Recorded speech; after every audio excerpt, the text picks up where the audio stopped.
존경하는 국민 여러분, 우원식 국회의장과 선배 동료 의원 여러분, 국민의힘 원내수석 부대표 박형수 의원입니다.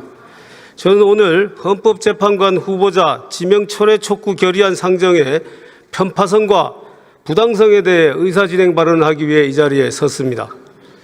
당초 오늘 본회의는 대정부 질문만 하기로 의사합의가 되어 있었습니다. 그런데 갑자기 민주당이 국회 운영위원회를 일방적으로 소집하여 이 결의안을 통과시키고 본회의 상정을 요구했습니다. 그동안 대정부 질문이 예정된 본회의에서 이렇게 일방적으로 안건을 추가한 사례가 없었음에도 우원식 국회의장은 민주당 편만을 들어 이 결의안을 상정한 것입니다. 국회 운영에 있어서 중립을 지켜야 하는 국회의장으로서는 이렇게 각 당의 의견이 첨예하게 갈리는 안건을 본회의에 일방적으로 상정해서는 안 되는 것입니다. 우리 국민의힘은 우원식 국회의장의 반복적, 편파적 본회의 진행에 대해 강력히 항의하는 바입니다. 이렇게 편파적으로 국회를 운영할 것이면 도대체 당적은 왜 버렸습니까? 그동안 민주당 당적의 박병석 의장, 김진표 의장과 비교하여 지나치게 편파적이라는 것을 지적하지 않을 수 없습니다. 우원식 국회의장은 국회의장을 즉각 사퇴하고 민주당으로 돌아가십시오. 국민 여러분, 선배 동료 의원 여러분, 이 결의안은 그 내용상으로도 본회의에 상정되어서는 안 되는 것입니다. 현재 헌법재판소에서는 한덕수 권한대행의 헌법재판관 후보자 지명에 대해 우원식 국회의장이 청구한 권한쟁의 및 가처분 심판이 진행 중입니다. 이러한 상황에서 국회가 이 결의안을 통과시킨다면 이는 입법부가 재판이 진행 중인 사건에 대해 부당하게 간섭하는 것이며 사법부의 독립성을 침해하는 것입니다. 무엇보다도 한덕수 권한대행의 헌법재판관 후보자 지명은 대통령 권한대행의 적법한 권한행사임에도 이를 철회하라고 압박하는 이 결의안은 삼권 분립의 원칙에 위배됩니다.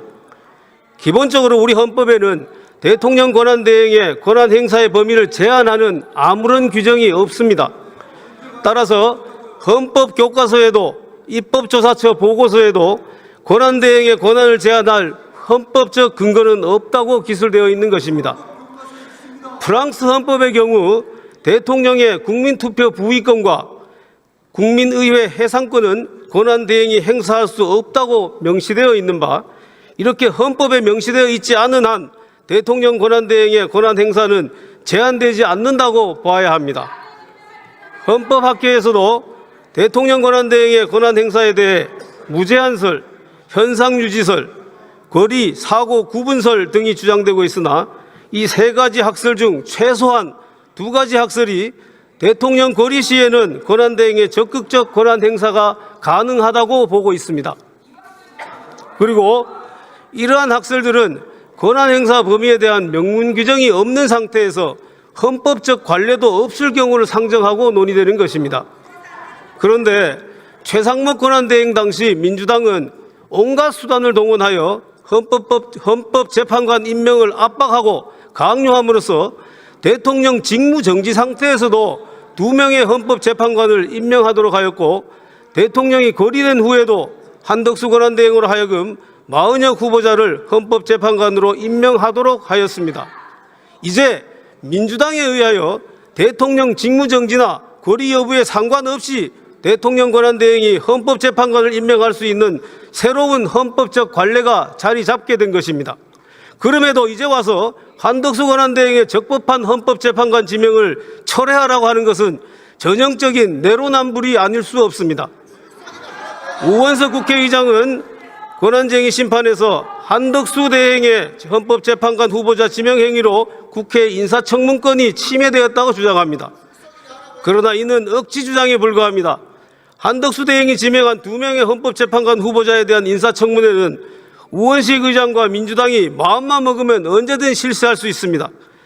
후보자 지명 직후 우원식 의장은 인사청문 요청서 접수를 거부하겠다고 밝혔는 바, 오히려 국회의 인사청문권을 침해하고 있는 것은 바로 국회의장 자신입니다.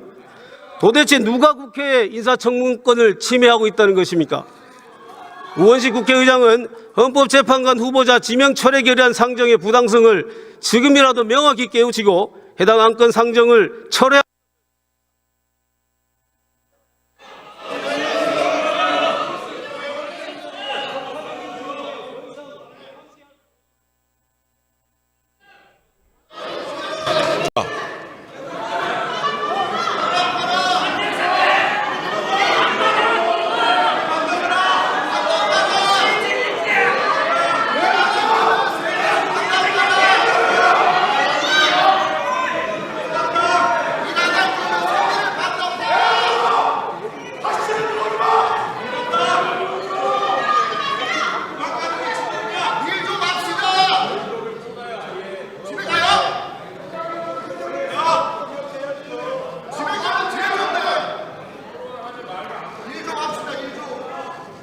다음은 박성준 의원 나오셔서 발언해 주시기 바랍니다.